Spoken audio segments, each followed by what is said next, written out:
Have you ever heard of a town that just vanished? Not in a puff of smoke or a sci-fi movie, but legally erased from the map overnight. It sounds like something out of a mystery novel, but this really happened in America. Today, we're diving into the bizarre and fascinating story of Centralia, Pennsylvania, the town that legally disappeared. So, picture this: a small, bustling mining town in the heart of Pennsylvania. In the 1960s, Centralia was a pretty normal place. Families lived there, kids went to school, and life was centered around the coal industry that powered the region. But in May of 1962, something happened that would change everything forever. It started with a seemingly harmless decision. The town council decided to clean up the local landfill by setting a controlled fire to burn the trash. This was a common practice at the time. What they didn't realize, however, was that this landfill was sitting right on top of an abandoned anthracite coal mine. The fire, meant to be a simple cleanup, crept down through an unsealed opening in the landfill pit and ignited a rich vein of coal beneath the town. And this wasn't just any fire. This was a coal seam fire. Think of it like a giant underground charcoal briquette that just keeps smoldering. Initially, nobody thought it was a big deal. They tried to put it out, of course. They flushed it with water, dug it out, but nothing worked. The fire was deep underground, spreading through a massive, interconnected network of mine tunnels that snaked beneath the entire town. For years, life in Centralia went on, almost as usual. People knew about the fire, but it was an invisible threat, something they mostly tried to ignore. You might see some steam or smoke coming out of the ground on a cold day, but that was about it.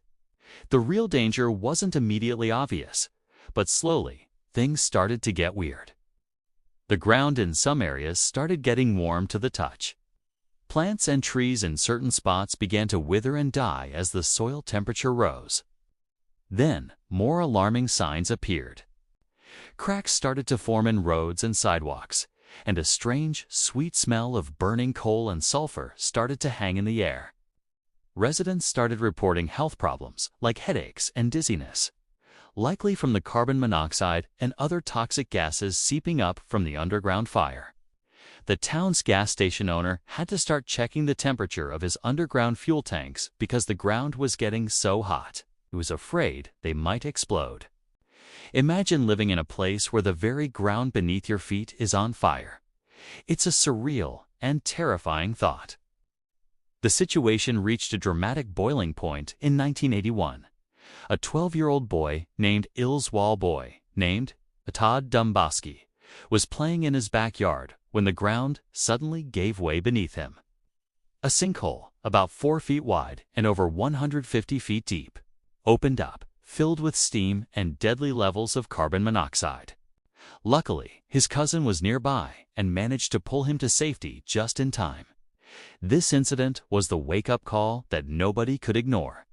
The invisible danger was now very real and very visible. The national media descended on Centralia, and its story became a symbol of a man-made environmental disaster. After the sinkhole incident, the government finally realized the gravity of the situation. It was clear that the town was no longer safe. Engineers estimated that the underground fire was burning across hundreds of acres and had enough coal to keep burning for over 250 years. There was no practical way to extinguish it. So, in 1983, the U.S. Congress allocated over $42 million to do something unprecedented: relocate an entire town. The government began a voluntary buyout program, offering residents fair market value for their homes so they could move away and start new lives elsewhere. Most people took the offer. Who would want to stay in a town that was slowly being cooked from below? Houses were purchased, demolished, and the once thriving community began to empty out. By the early 1990s, the population had dwindled from over 1,000 people to just a handful of families who refused to leave their homes. This is where the story gets even stranger.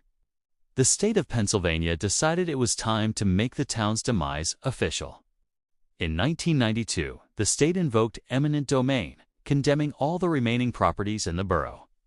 This was the legal maneuver that effectively erased Centralia from existence. The town's zip code was revoked in 2002. All the buildings were declared unfit for habitation. Legally, overnight, the town of Centralia, Pennsylvania, ceased to be. But what about those who stayed? A small group of holdouts fought a long legal battle to remain in their homes. They argued that their houses were in a stable part of town, away from the most immediate danger. They loved their community and didn't want to be forced out. For decades, they lived as the last remaining residents of a ghost town, surrounded by empty lots and smoke-spewing cracks in the earth. Their fight was a testament to the powerful connection people have to their homes and their history. Finally, in 2013, a settlement was reached. The remaining residents were given a cash payout and, most importantly, the legal right to live out the rest of their lives in their Centralia homes. After they pass away, their properties will be taken over by the state. As of today, only a few residents are left. Visiting Centralia now is a surreal experience. It's like stepping into a post-apocalyptic landscape. What were once streets lined with houses are now just empty grids of cracked asphalt overgrown with weeds. The most famous part is the Graffiti Highway, a stretch of the abandoned Route 61 that buckled and split from the heat below. For years, it was covered in colorful, ever-changing graffiti, a strange art gallery in the middle of a modern ruin. Recently, though, the owners of the land covered it with dirt to discourage tourists, but the legacy remains. You can still see steam and smoke venting from fissures in the ground. A constant reminder of the fire that still rages beneath. It's quiet, eerie, and strangely beautiful.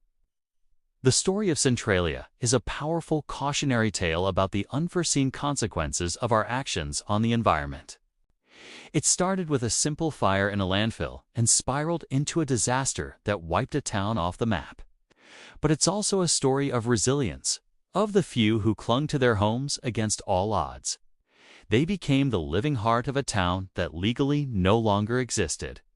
Centralia isn't just a ghost town. It's a place with a soul, kept alive by the memory of what it was, and the stubborn few who refuse to let it go completely.